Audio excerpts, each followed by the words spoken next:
السلام علیکم viewers and welcome to my سلین سو اسلامک چینل۔ آج کا جو پروگرام ہے 10 محرم کے سلسلے میں کہ 10 محرم کو ان 3 چیزوں کا اہتمام کیجیے، یعنی توبہ استغفار کرنا، روزہ رکھنا، اپنے گھر والوں پر خرچ کرنا سے اپنی دنیا اور آخرت سنواریں۔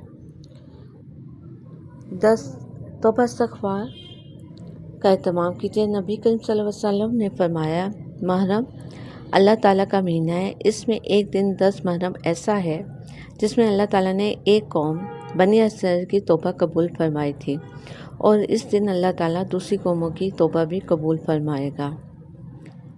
روزے رکھنے کی فضیلت اس ہے کہ نبی کریم صلی اللہ علیہ وسلم نے فرمایا، میں اللہ تعالیٰ سے امید رکھتا ہوں کہ وہ یوم عاشوراء 10 محرم کے روزے کو گزشتہ سال کے گناہوں کا کفارہ بنا دے گا۔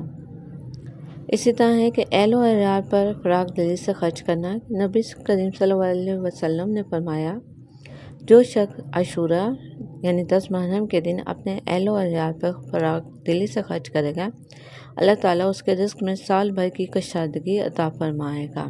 جزاک اللہ خیر۔